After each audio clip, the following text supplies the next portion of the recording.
तो hello everyone, कैसे हैं आप सब।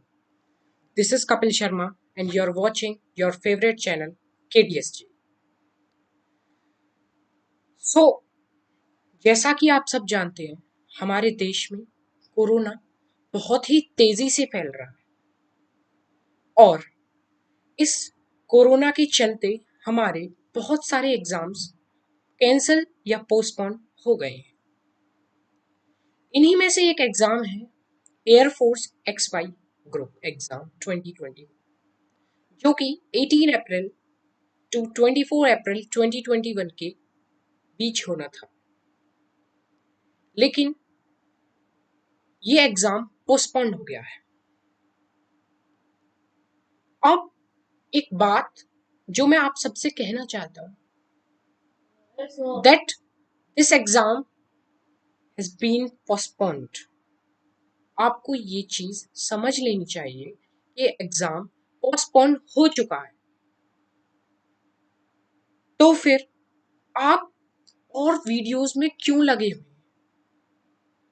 आपको और other videos for exam postponement, इन सब डिस्ट्रैक्शन से अलग हटना है, इन सबको साइड करना है और अपने एक टारगेट पे फोकस करना है, that is air force XY group exam 2021। और इसी के लिए मैं ये वीडियो लेके आया हूँ, जिसके थ्रू मैं आपका एक डायरेक्शन देने के लिए, आपको एक पाथ दिखाने के लिए, जिससे शायद बहुत सारे बच्चे भटक गए हैं या फिर बहुत सारे नहीं भी भटके हैं, लेकिन जो भटक गए हैं, जिनको कुछ मदद हो सकती है, उनके लिए मैं ये वीडियो लेके आया हूं। तो एयरफोर्स का एग्जाम,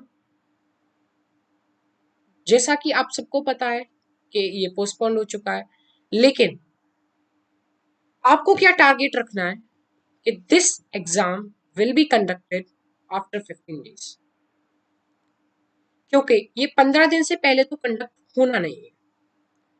आपको 15 दिन का टारगेट रखना है, ठीक है।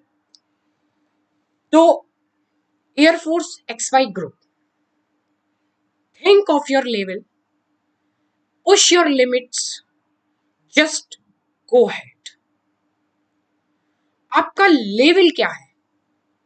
आप एवरेज हो, आप टॉप हो, आप लो हो, आपको अपने लिमिट्स को पुश करना है और जस्ट गो अहेड।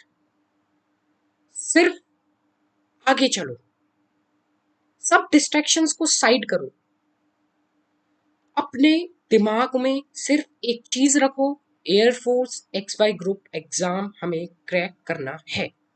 अपने लेवल को आपसे ज्यादा कोई नहीं पहचान सकता और जो आपका लेवल है उसे बढ़ाने की कोशिश करो और उसमें अपनी प्रोग्रेस करो। आपको क्या करना है? 15 दिन का टारगेट फिक्स करना है, पूरा उसमें इतना मैक्सिमम एफर्ट डालना है जितना आप डाल सकते हो। उससे ज्यादा तो आप कर नहीं सकते ना। जितना आप डाल सकते हो उतना तो कर ही सकते हो, उसे करो। ये जो एग्जाम आगे बढ़ेगा, नहीं होगा, कब होगा, इसको 2 या 3 बार दिन में आप खुद से चेक कर सकते हो। एयरफोर्स की ऑफिशियल वेबसाइट पे CASB होम करके अगर आप टाइप भी करोगे गूगल पे, तो आपको सीधा ऑफिशियल वेबसाइट के लिंक पे क्लिक करवाए। जैसे ही आप उस पर क्लिक करोगे, आप एंटर हो जाओगे ऑफिशियल वेबसाइट में। तो फिर आपको और किसी की वीडियो देखने की जरूरत क्या है? आप 2 या 3 बार अपने दिन में चेक करिए कि पोस्टपोन्ड है, कब है, आगे बढ़ा, पीछे हटा। लेकिन अपने दिमाग में ये रखिए कि 15 दिन बाद मेरा एग्जाम होगा, क्योंकि इससे पहले ये एग्जाम नहीं होगा। तो 15 दिन का टारगेट सेट करो। अब नेक्स्ट बात जो मैं आपसे कहना चाहता हूँ, I request you to make this difference among your all subjects. That is, if you are best in maths and physics, just focus on your X group and exam. Don't focus on Y group exam and vice versa. What I want to say that many students आप में से ऐसे होंगे जिन्होंने XY booth के लिए भरा हो, जिन्होंने सेपरेट भरा है उनका तो ऑलरेडी है, उनके लिए मैं कोई प्रॉब्लम नहीं बोल रही। लेकिन जिन्होंने XY ग्रुप बोथ के लिए भरा है और आपकी प्रिपरेशन अभी एवरेज चल रही है, आपकी टॉप है दोनों की तो कोई बात नहीं है, लेकिन आपकी प्रिपरेशन अगर एवरेज चल रही है तो आप अपने सब्जेक्ट्स में एक डिफरेंस क्रिएट करिए। एक डिफरेंस क्रिएट करा आपने, उसके बाद आप क्या करिए कि आपका जो सब्जेक्ट अच्छा है, जैसे मैथ्स एंड फिजिक्स आपका अच्छा है, और या फिर आपका रीजनिंग, रागा वाला पोर्शन में बता रहा हूँ, रीजनिंग, अरिथमेटिक और हल्के फुल्के करंट अफेयर्स, ये सब थोड़ा सा आप जानते हो, अच्छा है आपका, तो फिर आप वाई की तरफ चलिए। आपको इस टाइम एक ही ग्रुप चूज करना है, अगर आप एवरेज से थोड़े बिलो स्टूडेंट हो या एवरेज स्टूडेंट हो तो भी। अगर आपको एयरफोर्स अचीव करना है, आपको दोनों पे नहीं भागना है। आपको एक चीज सेट करनी है कि आपका स्कोरिंग सब्जेक्ट कौन सा है, और उसी पे इतनी मेहनत करनी है कि उसमें से कुछ छूट ना जाए। ठीक है। अब फर्स्ट में आपको क्या करना है, मैंने कुछ टॉपिक्स लिखे मैथमेटिक्स और फिजिक्स से रिलेटेड, बिकॉज मैं मैथमेटिक्स और फिजिक्स का जो है उसमें थोड़ा सा अच्छा स्टूडेंट हूँ। तो उसके हिसाब से, एयरफोर्स के हिसाब से मैंने कुछ टॉपिक्स लिखे हैं जो वेरी वेरी इंपॉर्टेंट है आपके एग्जाम के पॉइंट ऑफ व्यू से। तो आपको वो टॉपिक आप अगर देखना चाहते हो तो उनका स्क्रीनशॉट ले लीजिए या आप नोट डाउन कर लीजिए उन टॉपिक्स को। उसके बाद आपको क्या करना है, जैसे मैथमेटिक्स की अगर हम बात करते हैं, की बात करते हैं मैथमेटिक्स की, तो मैथमेटिक्स में सबसे पहला टॉपिक हमारा सेट्स आ जाता है। ठीक है। सेट्स कोई डिफिकल्ट चैप्टर नहीं है, और इसमें से मान लो एक क्वेश्चन आ गया तो आपका एक नंबर सिक्योर हो गया। एक एक नंबर की, आपको भी पता है एयरफोर्स के एग्जाम में एक एक नंबर की बहुत वैल्यू होती है। तो आपको एक एक नंबर जहां से आप खींच सकते हो आसानी से, पहले वो स्कोरिंग टॉपिक्स आपको लेने हैं। जैसे फर्स्ट नंबर आपको सेट लेना है। ठीक है। उसके बाद आपको second number relations and functions लेना है। ठीक है। ये एक आसान टॉपिक है जो मैं आपको बता रहा हूं। उसके बाद कॉम्प्लेक्स नंबर क्वाड्रेटिक इक्वेशन आपको करनी है। सीक्वेंस एंड सीरीज क्यों नहीं डाली, कुछ बच्चों का सवाल आ सकता है। सीक्वेंस एंड सीरीज इसलिए नहीं डाली क्योंकि उनका, बहुत सारे बच्चे कुछ ऐसे होते हैं जिनको उनका लॉजिक कुछ समझ में नहीं आता होगा बहुत सारे बच्चों को, लेकिन कुछ बच्चे होंगे ऐसे जिनको नहीं आता होगा मेरे हिसाब से। तो उनके लिए आपका सीक्वेंस एंड सीरीज मैंने यहाँ पे नहीं डाला है, लेकिन आप इसको अपने अकॉर्डिंग चेंज कर सकते हो। मैं तो सिर्फ आपको एक पाथ, एक डायरेक्शन दिखाने के लिए आया हूँ, ताकि आप अपने डायरेक्शन से ना भटको, because you have to crack air force exam and you have that capability to do it, because आप लगे हुए हो उसके पीछे, तभी आप ये वीडियो देख रहे हो, बिकॉज आप उसके पीछे लगे हुए हो, आपको वो क्रैक करना है। उसके बाद हम अगले टॉपिक पे आते हैं कॉम्प्लेक्स नंबर। ठीक है। अगला क्वाड्रेटिक इक्वेशंस। अब यहां से कुछ बच्चों का अलग अलग डायरेक्शंस होते हैं। क्वाड्रेटिक इक्वेशंस के बाद क्या होता है, क्वाड्रेटिक इक्वेशंस करी, उसके बाद कुछ कुछ बच्चे क्या होंगे, वो सीधा प्रोबेबिलिटी पे जंप करेंगे, प्रोबेबिलिटी एंड पीएनसी पे। अगर आपको ऐसा लगता है कि प्रोबेबिलिटी एंड पीएनसी आपके स्ट्रॉन्ग है, पीएनसी मैंने इसलिए लिख दिया परम्यूटेशन एंड कॉम्बिनेशन वाला चैप्टर, आई होप आप समझ गए होंगे, because you are preparing for air force exam. So आपको इसमें ये देखना है कि आप वेक्टर एंड 3D या कैलकुलस या प्रोबेबिलिटी में से क्या अच्छा कर सकते हैं। सबसे पहले आपको उसी पे जाना है। उसके बाद आप इनमें से अपने अकॉर्डिंग सेलेक्ट कर सकते हैं, लेकिन ये जो टॉपिक्स मैंने ये जितने भी टॉपिक्स मैं यहाँ पे लिख रहा हूँ ना, ये लिखे हैं, इनको प्लीज प्लीज प्लीज मत छोड़ के जाना। अगर आप एक्स ग्रुप को टारगेट कर रहे हो तो प्लीज प्लीज मत छोड़ के जाना, क्योंकि ये अगर टॉपिक्स आपने कर लिए ना तो आपका मैथ्स का पोर्शन काफी हद तक कंप्लीट हो। कुछ बचता है जैसे सीक्वेंस एंड सीरीज हो गया, ट्रिग्नोमेट्री, इसमें मैं सॉरी ऐड नहीं कर पाया, ट्रिग्नोमेट्री आपको जरूर करनी है। ये मेरा फॉल्ट हो गया है जो मैं ट्रिग्नोमेट्री ऐड नहीं कर पाया हूँ, सॉरी फॉर दैट। बट आपको ट्रिग्नोमेट्री जरूर करनी है बिकॉज वो बेस होता है कैलकुलस का भी। आप क्वाड्रेटिक इक्वेशंस के बाद ट्रिग्नोमेट्री अपने नोट्स में जरूर ऐड करना। अब ये तो बात हो गई हमारे मैथ्स की, बिकॉज आपको भी पता है मैथ्स हमारा 25 का आता है, तो हमारी फिजिक्स भी तो 25 की आती है भाई, ये भी तो 25 की आती है, और सेक्शन वाइज हमें सबकी कट ऑफ क्रॉस करनी है। अब फिजिक्स में कुछ बच्चे क्या करते हैं, वो सीधा ऑप्टिक्स पे जंप मारेंगे, सीधा ऑप्टिक्स पे, या फिर वो सीधा थर्मो पे जंप मारेंगे, या करंट पे जंप मारेंगे, या मॉडर्न से शुरू कर। आपको ऐसा नहीं करना, आपके पास काफी टाइम है, 15 days are enough for you students. 15 days आपके लिए बहुत है, आप क्रैक कर सकते हो। तो यूनिट्स एंड डायमेंशन आपको सबसे पहले करना है, बिकॉज आपको ये इसमें नॉलेज होती है कि आप कैसे कैसे यूनिट्स को डिराइव करते हो। इतनी तो एटलीस्ट नॉलेज हो ही जाती है आपको कि आप यूनिट्स को कैसे डिराइव करोगे, कुछ बेसिक आइडियाज हो जाता है। फंडामेंटल यूनिट्स, डिराइव्ड यूनिट्स कैसे कैसे होती हैं, और कुछ बेसिक्स यूनिट, लेंथ, मास, ओके, एटसेट्रा।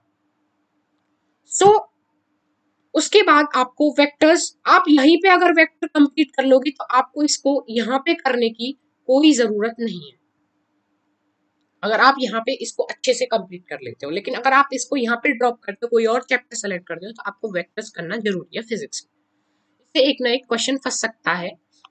उसके बाद मैकेनिक्स का जो पोर्शन है उसको जरूर करना है, इस सीरीज में ही करना है स्टूडेंट्स, आपको ये ध्यान देना है, आपको इस सीरीज में ही करना है इस प्रिपरेशन को कंटिन्यू। फिर फ्लूइड मैकेनिक्स आप छोड़ सकते हो, this is optional for students.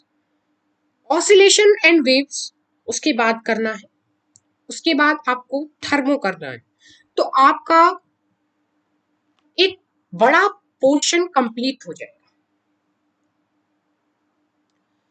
Thermo, oscillation, wave, mechanics, vector, unit and dimension आपके अगर स्ट्रॉन्ग हैं तो आपको बहुत बड़ा फायदा होने वाला है आपके एग्जाम में, बिकॉज इनसे रिलेटेड बेसिक बेसिक क्वेश्चंस वो पूछते हैं एयरफोर्स वाले, और आपको वहां पे जाके, और जब आपके आगे क्वेश्चन आए, आपको सीधा फोड़ना है उस क्वेश्चन, एकदम एक प्यारी सी स्माइल देनी है अपने फेस पे, और उसके बाद उस क्वेश्चन को फटाफट फोड़ देना है।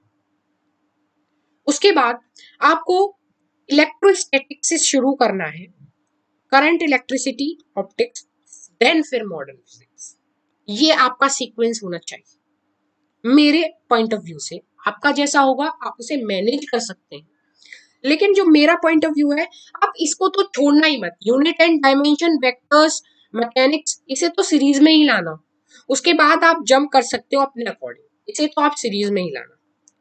उसके बाद first make these topics clear, आपको पहले ये टॉपिक्स या फिर आपने इसके अकॉर्डिंग जो पहला प्लान बनाया है उसको क्लियर करना है। उसके बाद अदर टॉपिक्स पे जंप करना है। यहाँ पे एक इंपॉर्टेंट बात, यहाँ पे एक इंपॉर्टेंट बात ये है कि जो आपका टॉपिक कंप्लीट हो गया है उसके लिए आपको फटाफट उसी दिन क्या करना है। आई होप बहुत सारे स्टूडेंट समझ गए होंगे, बहुत सारे, कि आपको ये देना है टेस्ट, बहुत जरूरी है, मॉक टेस्ट बहुत जरूरी है। आपने कितना सीखा, और जो आप टॉपिक अपने लिए ये टिक कर लेते हो ना, किसी टॉपिक को आपने टिक कर लिया, सपोज सपोज आपने ये टॉपिक लिया, ठीक है, सेट्स लिया, ठीक है, आपने सेट्स लिया, आपने इसको अपनी कॉपी में टिक कर लिया। सबसे पहले आपको नोट डाउन कराना है जैसे आपने, तो उसमें टिक भी करते जाना है, आपकी प्रोग्रेस क्या, आपने टिक करा, इस टिक को आपको अपना खुद का टीचर बन के टिक करना है। क्या आपको वाकई में इसके बारे में सब नॉलेज है? सब नॉलेज का मतलब है आपको पीएचडी नहीं करनी, आपको एयरफोर्स के हिसाब से सारी नॉलेज है।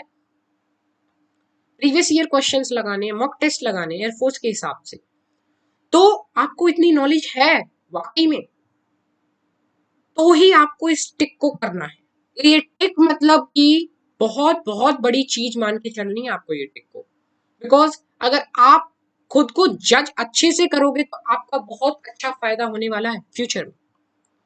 आपका air force will be just likely correct. Okay, now test दिया, इवेलुएट करा, कितना हुआ कितना नहीं हुआ, उसके बाद क्या करना है? इवेलुएशन करके टिक भी कर दिया आपने, आपको कुछ गलती लग रही है उसमें, आप कहीं पे वीक हो, तो ये नहीं छोड़ना है कि मैं उस टॉपिक को आगे या कल करूं। ये बात प्लीज आप समझ जाइए बच्चों, बच्चों तो नहीं कहूंगा, मैं भी एक स्टूडेंट ही हूं,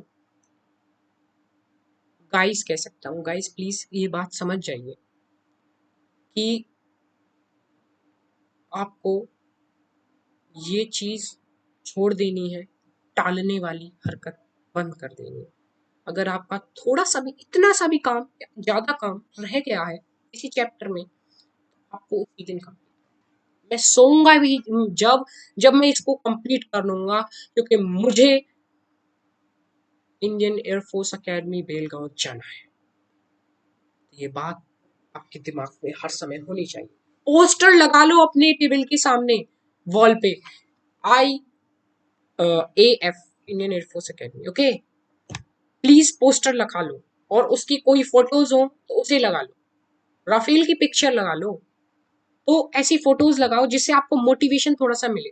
आप मोटिवेशन अपने आप ले सकते हो, आपको मोटिवेशन की जरूरत नहीं है, आप खुद से मोटिवेट हो, किसी और से नहीं, खुद के थॉट से मोटिवेट हो। ओके, तो ये यहाँ तक था। उसके बाद, and please after each and every topic take your test by yourself. Okay, ये जो बात मैंने अभी तक मेंशन करी, whatever be the topic, first complete that topic perfectly, then put your next step। जो मैंने अभी यहाँ पे कहा, अपने अगले चैप्टर पे जब ही पढ़ना है, आपका ये टॉपिक स्ट्रांग हो गया है, आपको ये लगता है, आप में, आपके अंदर ये डिटर्मिनेशन है कि आप इसके किसी भी क्वेश्चन को फोड़ दोगे, तभी आपको इस टॉपिक के आगे जाना है। ठीक है, उसके बाद अभी चलते हैं अपनी अगली स्लाइड पे। तो कैसी लगी आपको ये स्लाइड? इससे पहले थोड़ी सी बात और कर लेते हैं कि मैं आपके लिए, आपके सपोर्ट के लिए वीडियोस बीच में लाता रहूंगा, आपके सपोर्ट के लिए, चाहे वो पढ़ाई से रिलेटेड, मींस आपके सब्जेक्ट की स्टडी से रिलेटेड हो, मींस कोई चैप्टर भी करवा सकता हूँ, ठीक है, उसकी कोशिश करूंगा मैं। आप ये मत सोचना कि मैं ही इन वीडियोस को लाऊंगा, लेकिन कोशिश करूंगा मैं, जैसा मेरी कंडीशंस होंगी उसके हिसाब से मैं कोशिश करूंगा। लेकिन आपको हर एक टॉपिक को किसी भी बुक से, किसी भी सपोर्ट से, किसी भी चैनल से, यूट्यूब पे बहुत सारे चैनल्स हैं आपको पढ़ाई के लिए, इस इन डिस्ट्रैक्शन से अच्छे तो वो चैनल है। आप अगर सेट्स की वीडियो देख रहे हो और डिस्ट्रैक्शन वाली वीडियो, मींस पोस्टपोन वगैरह, ये सब जो फालतू की वीडियो है, आपको जब पता लग गया पोस्टपोन हो गया, तो इनको मत देखो, इसकी वजह आप सेट्स को ही दोबारा देख लो ना, उसमें यूटिलाइज करो अपना टाइम। मींस आपको टाइम की वैल्यू बहुत अच्छे से करनी है।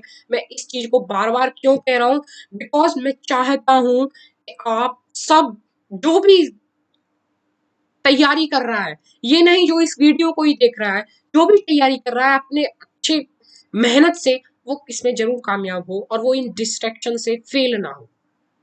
तो उसके बाद जो मैं बात कह रहा था कि अपनी वीडियो चलाने की, वो मैं ला सकता हूँ, जैसे मैं प्रिपरेशन कर रहा हूँ बनाने की वीडियोस, बिकॉज अभी अभी नया स्टार्ट करा है, तो वो इतना अच्छा सेटअप अभी नहीं है, ट्राई कर रहे हैं, जितना अच्छा होगा वो करेंगे, ठीक है।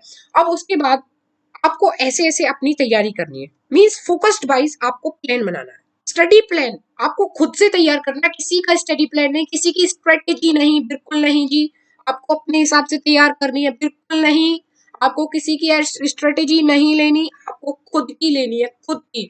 आप खुद ही अपने मंजिल को पा सकते हो, और ये आपका फैसला है कि आप अपनी मंजिल में पहाड़ बनाना चाहते हो बड़े बड़े, या फिर इन पहाड़ों को तोड़ के आप अपना रास्ता चुनना चाहते हो, और यहाँ पे आपका वेट कर रही है ये चीज, ये जिसका आपके अंदर डिटर्मिनेशन होना चाहिए, ये वेट कर रही है आपका, और आप प्लीज इसके लिए मेहनत करिए प्लीज। चलिए, तो अपनी नेक्स्ट स्लाइड पे चलते हैं। Thought for the day.